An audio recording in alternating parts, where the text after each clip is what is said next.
Okay, welcome to the Rob Cole Bottom Up Show, sponsored by opednews.com, available on Pacific Radio, Progressive Radio Network, iTunes, SoundCloud, Stitcher, and at opednews.com/podcasts with an S.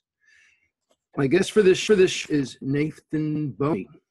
He's an award-winning business reporter for USA Today, and he's author of a new book, After the Fact, the Erosion of Truth and the Inevitable Rise of Donald Trump.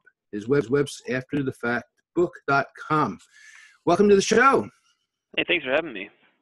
Great to have you here. And for those watching on video, you're at work, so you can't do video, if I understand. That's right. Okay, so it's a very interesting book, important topic. Talk about post-truth society. Well, before that, tell us the basic message of the book and what you hope to accomplish with it. Sure. Well, the point of this book was to sort of show why the groundwork had already been laid for someone who skews the facts to rise to power. So we always talk about this post-fact era, this post-truth era that we live in, and a lot of people blame Donald Trump for ushering that into existence. But my point with this book was to show that we already have, we already find ourselves in an environment in which the facts don't necessarily matter, whether it's on social media or in journalism or in politics. And so, I tried to sort of assemble the case to demonstrate that, we should not be surprised that Donald Trump could trample the truth and get to the White House because of it, because in reality, there are incentives now to skew the facts. Incentives. And you talk about monetization of misinformation. What are the incentives to skew the fact? Well, I think that there are a couple things. Number one, obviously, is some people are making money off of it. That was pretty clear almost immediately after the election, that there were bad actors out there who were using fake news, quote unquote, to generate revenue. That was certainly happening in some some aspects of the internet in particular. But I actually don't know if that was was quite as prominent as people who were generating misinformation for the sake of some sort of political purpose. Now, the most high-profile example of that, of course, is Russia, which it's well documented at this point that they've meddled in the campaign and have not stopped. They've continued to meddle in American democracy through various forms of disinformation and fake news online. So they have used it to their advantage, but I think that it goes beyond that. And, this can be something that affects the left or the right. It's not necessarily exclusive to one ideology, because there are so many, there's not so much punishment to spreading misinformation like there maybe was in the past. Now it really is hard to pin down sometimes who's responsible for it, and so it's much easier to get away with it. So the first part of your book, you described the roots of this problem. Could you talk about how this came about? Well, I think one of the main things that we've seen that has really disrupted society is this transfer of trust from journalism to social media and technology in general. Because we used to live in a society in which, even if we didn't agree on the facts, we agree on what to do about the facts, we at least agreed on what was true. And now we find ourselves in a much more splintered society in which people can cling together in ideologically motivated groups online and sort of, provide reassurances to each other about the information that they encounter, while sort of ignoring or skewing the information that makes them uncomfortable. And I think that is possible in part because what Facebook in particular has done is, created this algorithm that is essentially showing people, deciding what people will and will not see. And, that's dangerous because the way they have basically designed the algorithm is to show us things that are engaging. That's the word they use, is engagement. And what have they decided is engaging? Well, sensational content tends to be pretty engaging. Something that makes you angry often tends to surface. In the atypical events in life, the arguments, the extremely a happy event that happens. Those are the things that surface, and maybe the more nuanced, thoughtful commentary, for example, isn't quite as interesting, and so doesn't necessarily surface. And I think that that's also then catalyzed the news media, who are struggling financially, to then kind of follow suit. So a lot of news organizations have unfortunately started to cater to the worst whims of social media, and then consequently a lot of the news content ends up in that respect as well. If you look at the 2016 campaign, the vast majority of the coverage of the presidential campaign was either about who's winning or some sort of scandal, and there was very little. I believe 3% of the coverage was on leadership and experience. That's pretty astounding when you think about it. And so what I'm getting is, what you're saying is, we've transitioned from a kind of a top-down kind of journalism where a small group of news sources provided the news, but they were trusted, to an explosion of information and content sources. I differentiate information and content because maybe there's no real information in there. And then you've got algorithms, which are centralized, using crowd information, like views of pages, to define what content is highlighted or featured or ignored. Precisely. Yeah, absolutely. I think that's right. The use of centralized algorithms was also a major problem for the economic collapse in 2008, 2009. They switched from local bankers to centralized algorithms so that nobody had to think. And I assume that in journalism and in news and in content, algorithms replace human curation. Well, and here's the thing I'd add to expound on this. It's not just that we had a few media organizations that sort of told us the facts and that we all had to accept it. And I actually think the reality is that there were a lot more sources to go to than we ever realized before. You never missed a water till the well runs dry. Well, what's struggling in America today is local news media. These very small publications, that maybe got ignored by your typical sort of mainstream organization or others out there. A lot of those local small publications have gone away. I worked for several news publications in my past that are gone now, not for any reason other than the economics really collapsed. And so, I'm not concerned about the future of, the New York Times or the Washington Post or the Wall Street Journal. These, the bigger guys who can charge subscriptions online, or will always have a reason for their news brand to exist. Maybe not in print, but they will exist online. What I'm concerned about is the smaller publications, some of the alternative voices in the small towns that don't have any reporters there anymore. We have a bit of a reporting desert going on in many communities, where there just isn't anyone around to keep local officials accountable anymore. That's a dangerous thing. And do you have a solution for dealing with the loss of local news? Well, I do.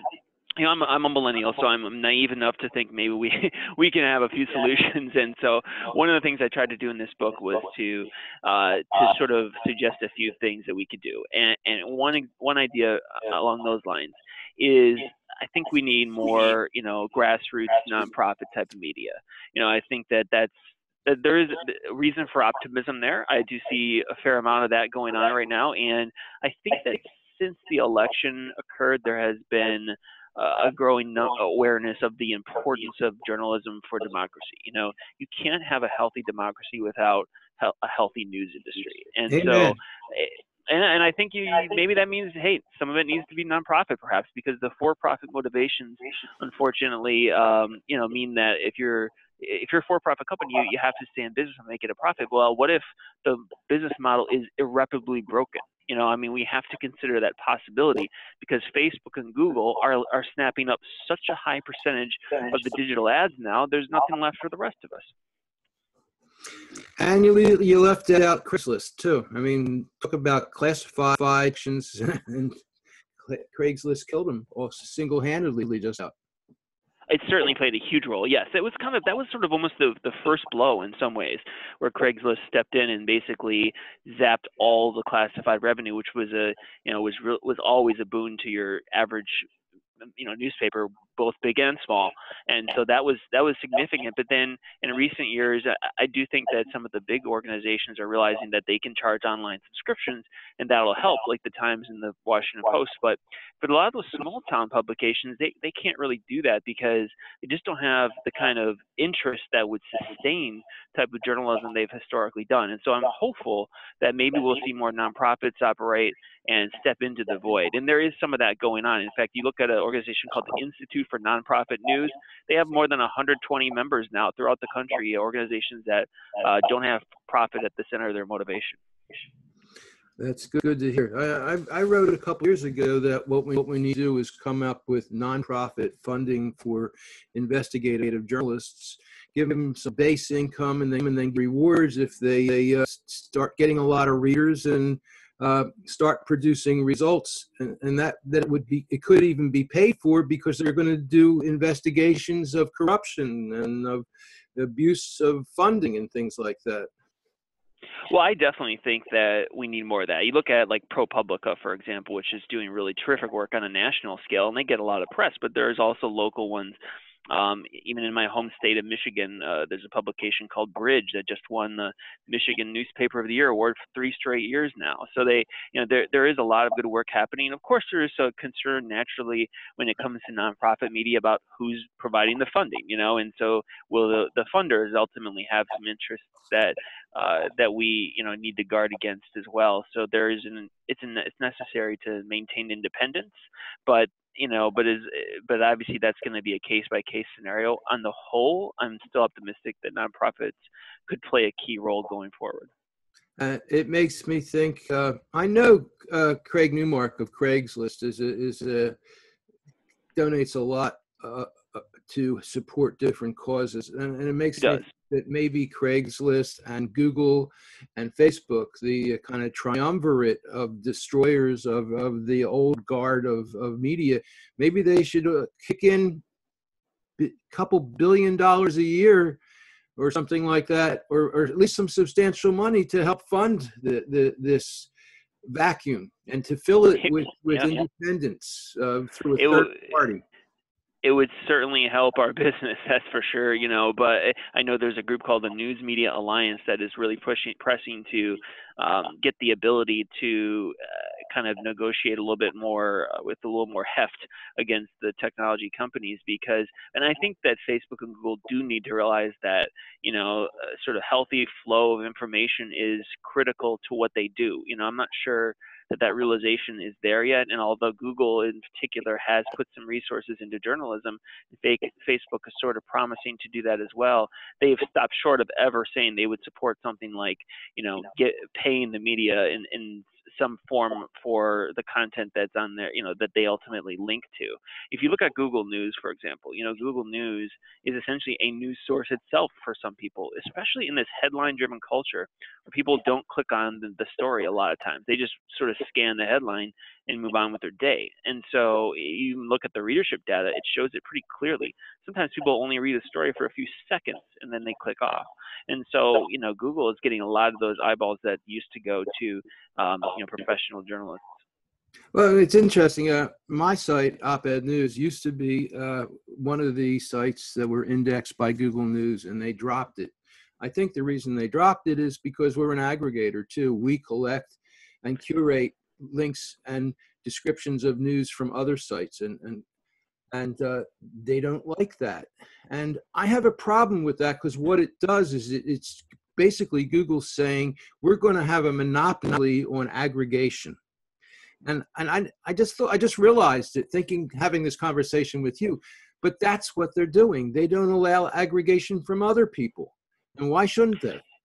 Well, and I think that the broader point here is that Google has a tremendous amount of power over what we do and do not see, and there's really no regulatory apparatus that could stop them from making any sort of decision that may or may not be good for society. I mean, we there's some discussion right now happening about maybe we need some regulation of Google and Facebook, but it's really not gone anywhere yet, and I don't anticipate that there'd be any significant amount of regulation, maybe a small amount here or there, but nothing that would really actually regulate or constrict what they do when it comes to algorithms and decisions. But I think the problem is that a lot of times we look at algorithms and think they're like some sort of monster that can't be controlled. But the reality is that these are created by humans. I mean, this is a human thing. It's maybe, a little bit beyond the understanding of your average person, but the reality is that there are software developers who control the algorithms. Well, And I so, know. I yeah, know a lot about algorithms, and what I believe is that they are just a collection of rules and decision trees that lead to conclusions or preventing information or presenting information. And the fact is that Google decides that it doesn't want something shown, so it tweaks the algorithm so that is no longer shown. And so algorithms have really become a kind of a way to influence what is accessed and what is not accessed. right. And algorithms are ruling, our information right now. They really are, because I talked to one critic of Google, a guy named Robert Epstein, who doesn't even have a Gmail account because he's so suspicious of them. And so, he talked to him. He's out there making the case that if Google wanted to skew an election, they could, because they could basically write the algorithms to prevent certain information from being found.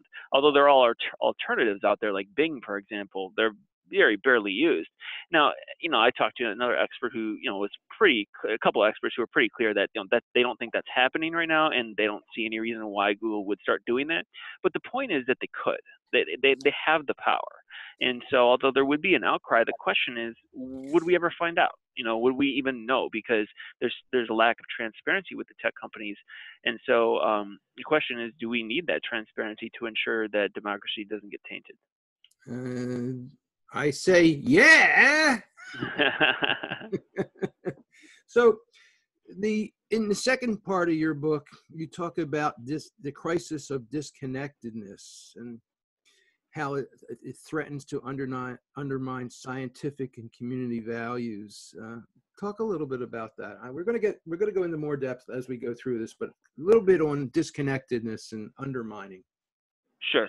Well, I think what's interesting is we live in such a digital age where people believe that we are more connected with each other than ever before. And in some ways that's true, because you can have Facebook friends and keep track of people for literally the rest of your life who you in years gone by probably would have lost track of. And so in that respect, we are better connected now than ever before. You can keep track of your grandkids, your cousin, or your best friend, or whatever is happening in their lives fairly easily if they post on social media. And of course, basic old-fashioned tools at this point, like email, obviously still allow you to do that as well. And then, newer tools like Snapchat, especially for younger people.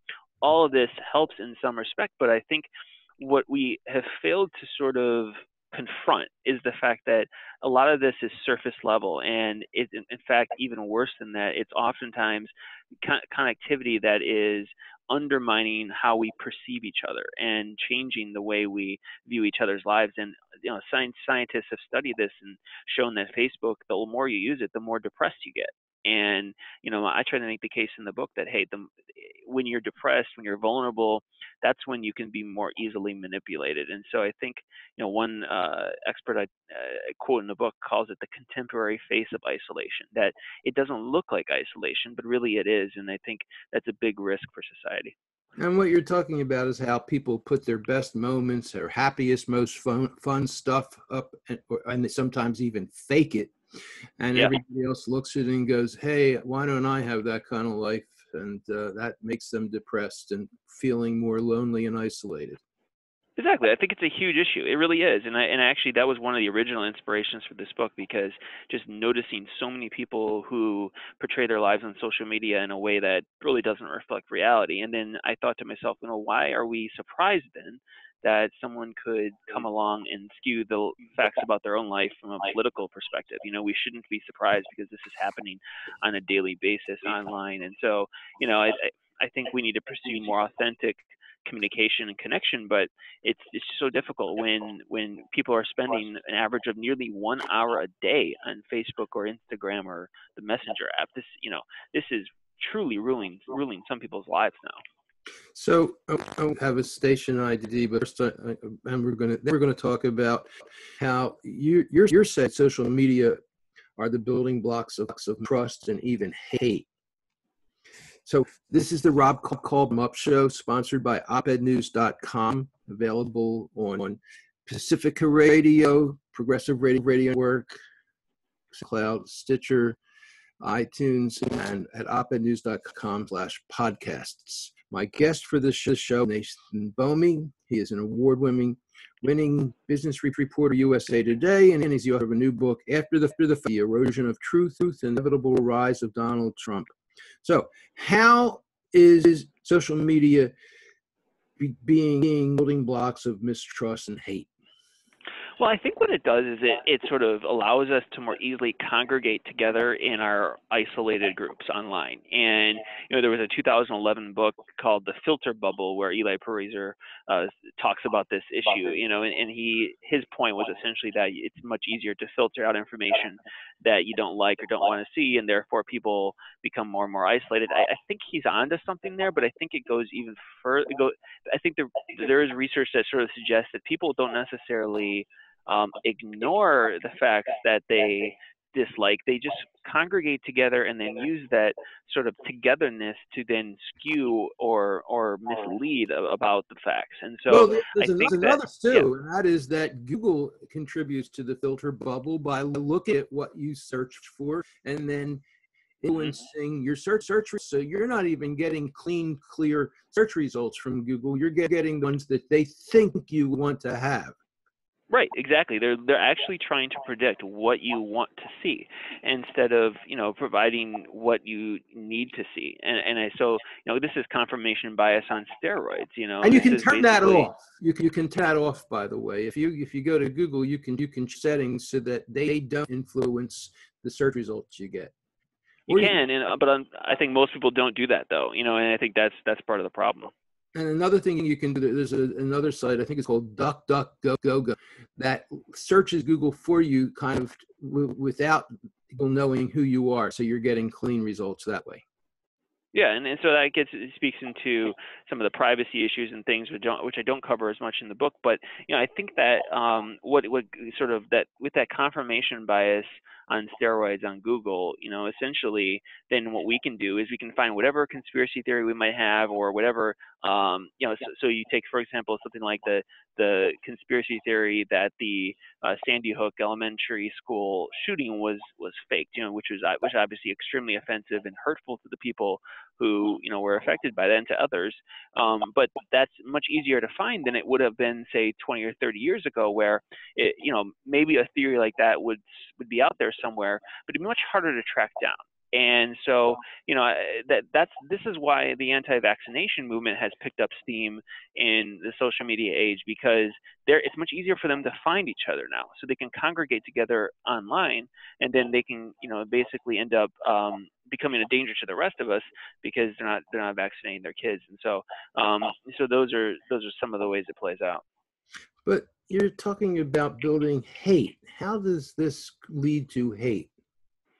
I think that, when people, I think what we're facing, to be honest, is an epidemic of envy on social media, where people are looking at each other's lives and, again, desiring what the other person has, and jealousy. This is a very basic human instinct, to want what the other person has. So there's that, but then that's maybe the building blocks. But then I think what happens is politicians can then use this to stir up distrust and to kind of provoke that angst that maybe was there in small quantities, but they can fan it into something that can be used to their political advantage. And so, then it becomes easy on a Reddit thread or something to basically continue to shine. You set the flame, and it just sort of ignites, and it gets out of control, and suddenly the flame is sort of fueling itself. And I think that's how it goes down. And last year I had a guest on who wrote a book about angry white men, and he described how they got that way. And it sounds like what you're describing is part of the process too, that gets people to be so angry. Yeah, I absolutely think that's right. And and it's not necessarily exclusive to one side or the other. And we may go through periods where there are some issues where it's particularly bad, and other issues where it's not. But I think that is a significant problem. And obviously, when in 2017, when we saw the racist protests in Charlottesville, Virginia, that was fueled again by sort of these online communities of people who then, and a lot of this, what's interesting is a lot of this happens outside of the view of other people. I mean, like, it's easy not to know this is happening because the internet can be very splintered and very cloistered in its own bubbles. And especially now that Facebook is promoting groups, which I find to be absolutely fascinating and puzzling, because they've decided that one of the ways they want to promote community is by giving groups higher precedent in the Facebook algorithm. Well, what does a group do? It does this very thing we're discussing. Is it basically Filter promotes bubble. insular? Yeah, and so it's very dangerous, I think. And the other word is siloing. Exactly. Information siloing. So you talk also about there's an assault on science. Talk about that. Sure. Well, I think there's, one thing I was really shocked by when I started to research this book. If you look at the history of the denial of scientific principles, it hasn't always been the way it is today. And in fact, in the early 70s, there was a researcher who basically looked into how, whether or not science was trusted, and he found that at that point, conservatives were actually slightly more likely to trust science than liberals. This was the early 70s, and probably had something to do with, sort of the hippie revolution, maybe a little bit, and distrust of science at that point. But the point is that it wasn't always the case that you might have some conservatives who would deny scientific principles such as climate change. And in fact, even you look only 20 years back, climate change was not nearly as polarizing. In 1997, there was a survey that showed basically there was only a few percentage points separating Republican and Democratic views on whether climate change was real and whether it was man-made. But now we all know that that conservatives are much more likely to deny the science on climate change, which is, of course, that it's happening and it's man-made and we need to do something about it. And so, why has that happened? Well, I mean, there's many different things, which probably could take all day discussing what exactly happened there. But it's not just there's conservatives either. I mean, on the left, no. you've got fighting and arguing with vaccines, and so it's on both sides, really. There are problems. It is. With it on both sides. Yeah, I mean, you look at genetically modified foods, for example, and liberals are much more likely to deny the science on GMOs, which is honestly that the evidence suggests that they're safe. And so, it goes both ways. I'm one of those, because while the GMO food is safe, the chemicals that are put on it affect the biome in the stomach, and they're finding out that's not so safe. So that's another take. I think there's more exploration needs to be done on that issue, no doubt about it. But regardless of the issue, I think what it shows is that what's interesting is Dan Kahan at Yale, who works at the Cultural Cognition Project, researches this and shows that in fact sometimes even the more you're aware of scientific principles, the more you know about them, sometimes the more you are likely you are to actually skew the science, because you're sort of able to cognitively work through it and use the scientific principles to then come to your own chosen and desired conclusion. So it's really interesting. Just because someone knows about science doesn't necessarily mean that they will actually believe what scientists actually have concluded. And so it does cut both ways. They're better at, people who know some science are better at spinning it to meet their own expectations and beliefs, you're saying? Precisely. Yeah. Exactly. And so, I think that's so what he found was actually if you register high on scientific curiosity, then you're more likely to actually come to the truth in the sense that if you are curious about the world or curious about science, then you have this mindset that you're willing to consider all the facts. But if you go into it, because there's a study where they showed they gave people some sort of innocuous issue and gave them scientific findings and asked them to come to a conclusion. And the scientific, people who had background in science, they came to the right conclusion more so than the people who didn't have a background. But then when they ask them about some study that's more ideologically or an issue that's more ideologically divided, then suddenly that scientific principle bias enters in, and it doesn't matter what your background is, you're going to come to the conclusion that you've decided beforehand, regardless of the facts. Okay, so you write that fake news often resonates with readers because it's reassuring. Many people would simply prefer not to face the facts. Oh, that's not you. That's Neil McGinnis of Weekly World News. And then he says reality is inconvenient on a lot of different levels for people. So talk about inconvenience of facts and reality. Oh yeah, I loved this interview that I did with Neil McGinnis at Weekly World News. It's so great because they're a supermarket tabloid, of course, and the long written stories like aliens invading and Bat Boy in West Virginia and all these great things, amusing stories. But Now, I I asked know, I him, know that it used to be, I don't know if it's still true, but the National Enquirer owned Weekly World News. right, and they do not anymore. But but yeah, that otherwise that would be a whole different story because of the connection there with Trump. But but Weekly World, yeah. Back then, when they owned it, the articles that did not meet the criteria of support and fact checking in the National Enquirer would be dumped over to Weekly World News. Fantasy. Interesting. Well, and I think so. So his point essentially was that, like, what is the appeal of this sort of misinformation or fake news? And he basically said this is the fact that people often don't want to confront reality because it's very difficult. We all have problems. We all have difficulties of some sort: family issues, financial issues, job issues. And so personal problems. And I think that was a very excellent point, to be honest, because we just it's a human thing to not want to have to deal with that. And so if someone comes along to give you an explanation that is something you would much more prefer, you're naturally inclined to want to embrace that. And so it just has this appeal versus the real news. We got to stick by the facts, by what's actually happening. Fake news, you can actually design something that people want to read, and that's what gives it such a big advantage online. Yeah. And so what he's basically doing is he's got a business model providing fake news. Yeah, well, and right, Weekly World News is a shadow of its former self, but yes. Interesting. Now, what you're saying is also in the book is that this is picking up more and more. So how else is this a business model? Well, I think there's a big risk going forward of an explosion of this type of misinformation, and specifically because there's technology on the horizon. We're not talking about very futuristic. We're talking about coming very soon that'll allow people to very easily manipulate video and audio and even photos as well. We know about Photoshop. That's existed for a long time. Photoshop, of course, allows you to edit photos pretty seamlessly, and people are aware that that's there. But we're talking about AI, artificial intelligence, that will allow you to create photos out of thin air. There are already systems that basically can do this, and using AI, algorithms essentially to create images that don't exist in the real world.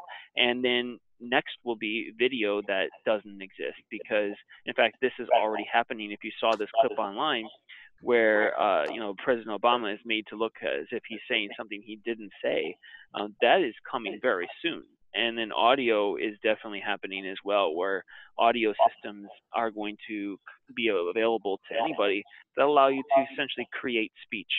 So, we have to get to a point where, from a critical thinking perspective, we start to question some of these things that we see. But that's just very problematic because there'll be so much distrust circulating as people realize what can actually be faked. Well, two questions. One, are there any technological or legislative solutions to this oncoming artificial intelligence creation of real looking video, visual and audio? Yeah, I think there from a technological standpoint, there is one key element here that would be helpful, which is that the creation of essentially counterfeit detectors, where you can actually use the AI to also generate a detector that can determine if something's real or not. And so that's on the horizon as well. Facebook, for example, is said to be already working on this type of technology. The issue with that, though, is what is and is not fake. You know, you and I might not be able to come to an agreement on what is and is not fake. Like I talked to computer scientist, AI person at the University of Wyoming named Jeff Clune. He's very fascinating on this topic, and he said, you know, well, if you remove a zit from someone's face in a picture or something, maybe we can come to an agreement that that's okay. That's not fake. But what about if you add something, you know, or you tweak something a little bit more aggressively? At what point do we say something's fake? So the algorithm or the AI will have to navigate those issues, and that's where this is so difficult because there's gray area on determining fact and fiction. Okay. Now, what about legislation? Is it possible that there could be legislation that could influence this onslaught of fake media? I certainly think it's possible, especially once it becomes clear that it's going to be a key threat.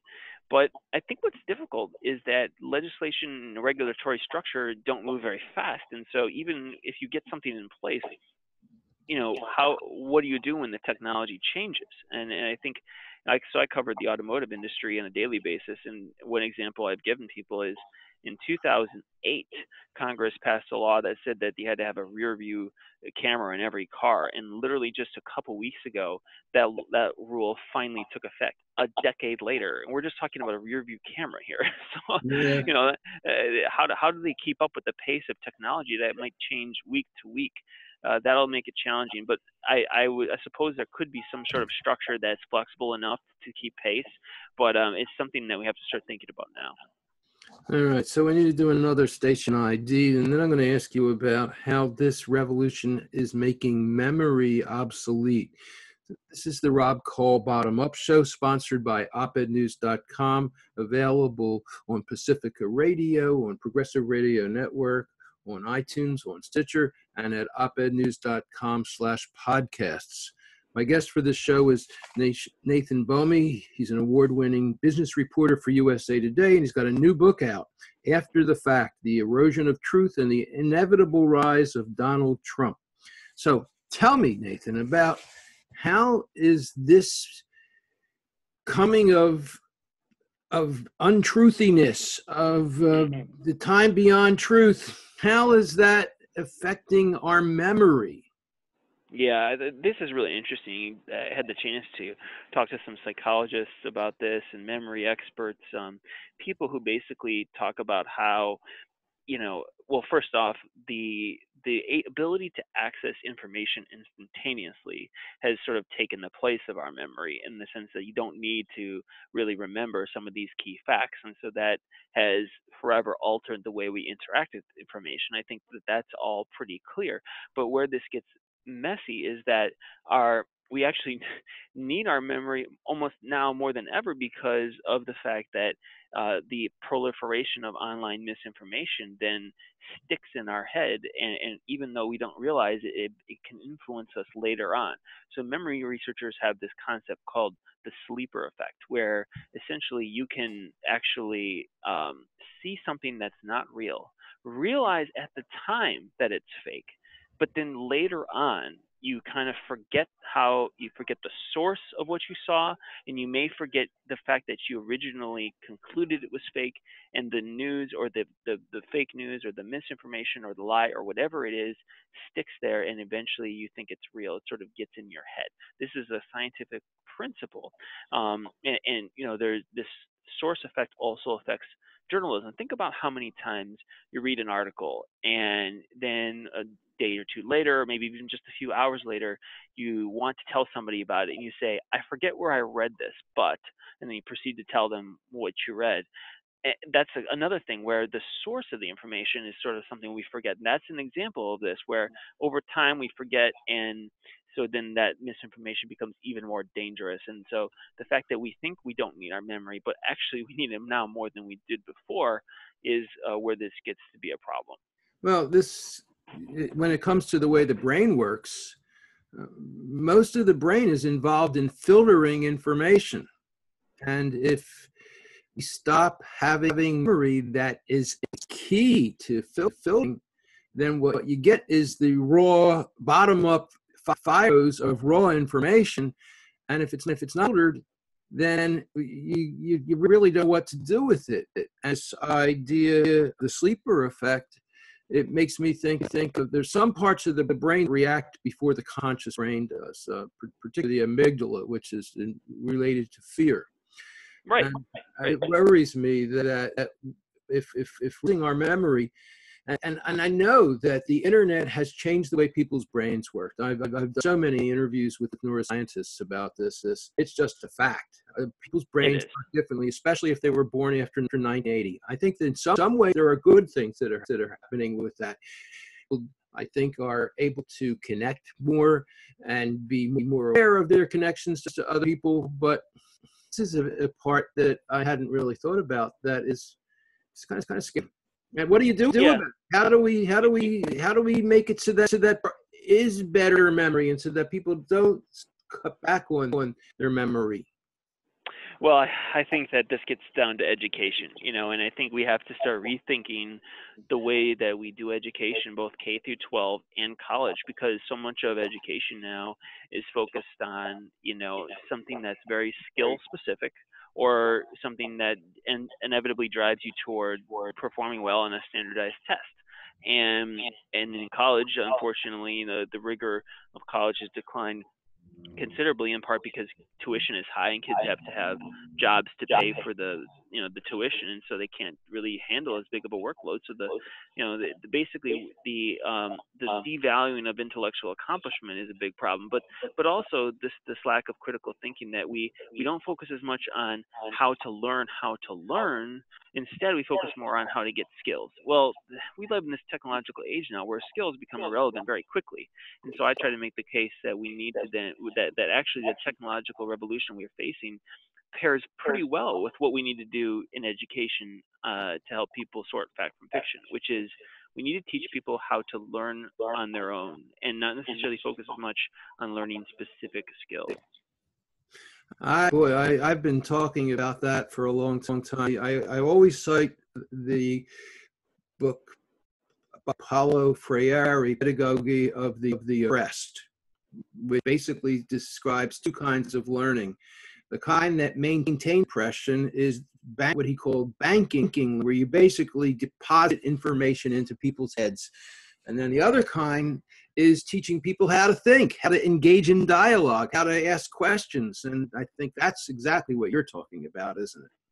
Yeah, it is. And actually, I'd even go a step further and say, so this is where my bias as a journalist probably will come into play, but I actually think that journalism education would help. That what a journalist does on a day-to-day basis, and this, is sort fact from fiction, decide the validity of a source, basically check on, you never accept what you're being told up front as fact. You could check on it. And, those are sort of basic skills that might come natural to a journalist, but aren't skills necessarily that are taught elsewhere in the education system. And so I think that we can't expect everyone to become a journalist, because unfortunately a lot of those jobs are going away and people want to do other things.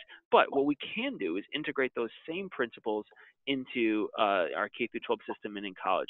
And I'm hoping that maybe it would have the side effect of giving people more respect for what journalists do. We've seen so much disrespect toward journalists and these false accusations of fake news by the president that it's unfortunately led to increasing distrust. Well, maybe people see that what journalists actually do, if they're being responsible at least, is to sort fact from fiction and try to do it with a pretty sober mind. Well, then maybe they have a little more respect for us. I think that this is something that should be taught to young children. I think the challenge is what you're really doing is you're teaching people to question authority. You're teaching people to question, period. And I think teaching young people to question, period, is essential to democracy. Yes, journalism is essential to democracy, but questioning is even more important. Everybody should do it, and they need to learn how to do it in a way that is safe, and they have to be taught that it's not only safe, but good citizenship to do it. Oh, I couldn't agree more. And I think that's so smart. And I agree, it has to start young. It really does, because that's, maybe we can stipulate that adults are a lost cause. Hopefully not, but if they are, hopefully we can agree that kids aren't, and that they can still learn how to process information into the critical mindset. And you're right. It's funny because I talked to Howard Rheingold, who's sort of an internet pioneer of sorts. Oh, I want you to about tell his story. I want you to tell a Yeah, story about his daughter. yeah. It's great because I talked to him about the way he perceives this, and he says, "Well, I think we need to." He understands. He said the same thing you did, that maybe parents would be scared of the idea their kids are asking all these questions and questioning authority. But he's like, the reality is, we need them to do this. And so, what he said was, this is a guy who was early on the internet, and Yes, he's a influential. pioneer. And absolutely. And so he sat down with his daughter one day, maybe around the year 2000, still early on, sort of in the internet, so to speak, and was trying to teach her how to research her paper on Martin Luther King. Well, his daughter, says, "Well, let's look it up online." So they searched for it on a search engine, and one of the first results was martinlutherking.org. And they go to it, and it's pretty clearly a white extremist, supremacist website. And he explains to her, well, this is obviously not what was reflective of reality with Martin Luther King. And she says, well, how do I know, what's real? And so he kind of tries to explain source trust and that sort of thing to her. What I found interesting was in 2017, when I was researching this book, I Googled Martin Luther King Jr., just straight Martin Luther King Jr. And that page was still on the first page of Google results, which is pretty astounding to me. And so it just shows you that as far as we may have come, the reality is you have to have a healthy dose of skepticism to navigate the online world. Absolutely. And what you had described in your book was how he went and he did a search on who owned the site and found that the Right. guy who owned it also appeared frequently on these white supremacy sites. Exactly. And so, and that was actually probably an example of one where it wasn't extremely difficult to find who was behind the site, but sometimes it's hard, and I think so. There may be cases where you can't discover who's actually behind the information, or even if you can, you may not know if they're a valid source. And so that just gets back to, again, teaching people how to actually conduct research. And this is going to sound silly, but we actually need to start embracing things like Wikipedia, because the reality is it's there, it's not going away, and people are going to use it. So we need to teach people how to use it and how to use it effectively, and just kind of confront the fact that these are tools that, if we use them right, can actually be helpful. Although, on the other hand, if you've got controversial issues on Wikipedia, very often there are people within Wikipedia and Wikipedians who have taken control of a page. Like if Monsanto is an example. I am not a fan of Monsanto. I think they're a big purveyor of disinformation, and I don't trust the science quote that they put out. And but if you go to the Wikipedia page, they have totally purged any questions, or they totally attack any questions about Monsanto or Roundup or glyphosate. But yeah, Wikipedia, I think overall is very valuable. It shows up right near the top when you do a Google search, and I think in general there are tens of thousands of Wikipedians who are intent on doing a really good job of making Wikipedia a place that can be trusted. Yeah, and I think there's no doubt that there's definitely some big flaws still to Wikipedia, without a question.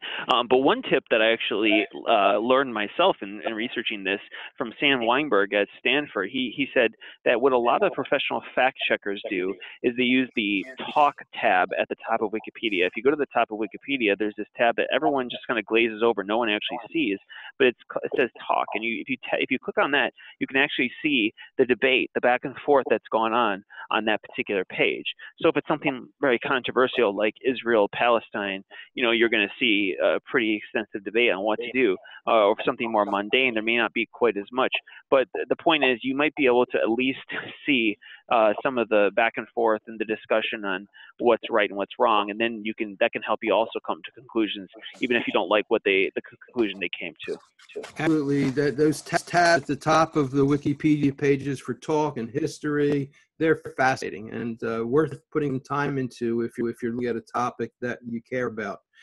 Now, you talk about lying, and you cite psychologist Leonard Sachs as an expert on lying, who says one problem in detecting lies is that liars may believe in the lie, have constructed a reality in which the lie makes sense, and the more they repeat it, the more they believe.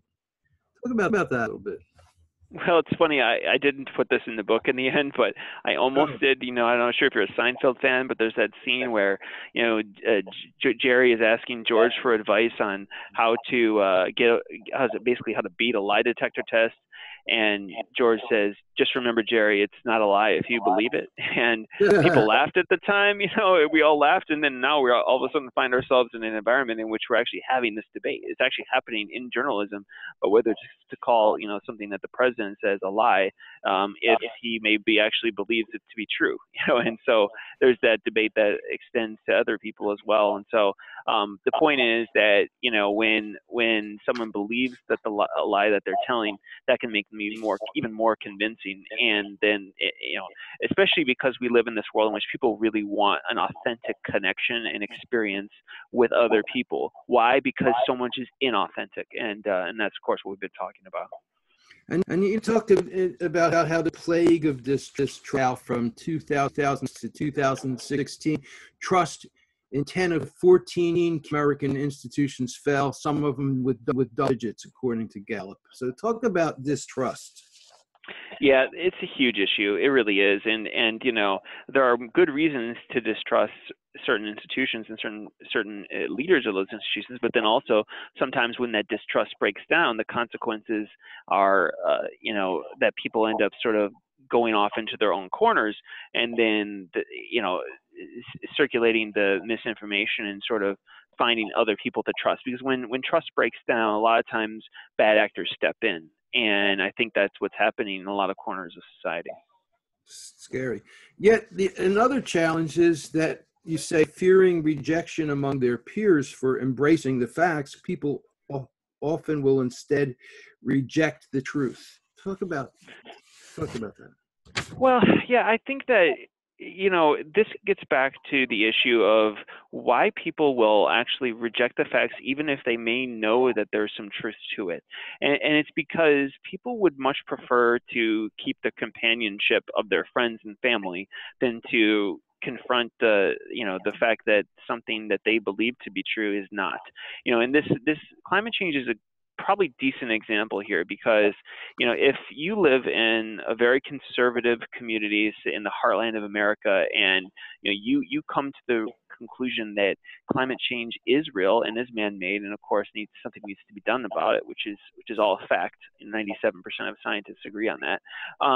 But if you come to that conclusion, but everyone around you feels differently, then chances are you may not speak up about that, and you may not really jump into a conversation, or you maybe even will go along with the flow when people are talking about that issue, because you'd prefer not to sort of become isolated or alienated from your friends. And I think that is an issue in other non-political things, but certainly in political issues, where people ultimately are going to choose companionship over the truth, and that's why this is so difficult to fight against. All right, so we've got about 5 minutes left. Let's talk about solutions. You talk about your end of your book is about finding common ground, and talk about some of the solutions that you propose.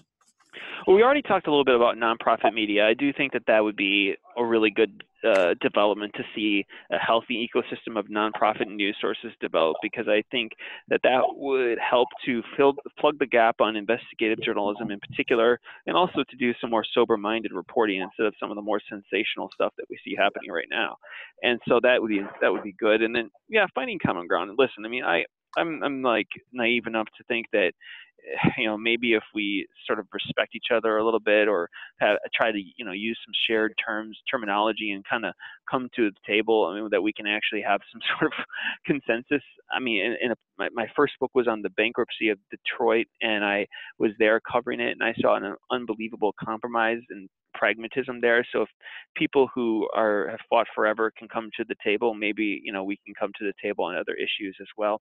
Although I'm not a Pollyanna about that. I realize it's a huge issue, but from a practical perspective, I do think education is a huge component of this. That if we can incorporate, like you mentioned, from an early age, that education on how to actually sort through fact from fiction and source validity and authenticating information, then maybe people will grow up and be much more science curious and willing to consider the facts and not go in with their own ideology, regardless of what that ideology might be. In the book that I like, you say most of us were never taught how to vet facts in the same way we were taught basic multiplication, sentence structure, or state capitals.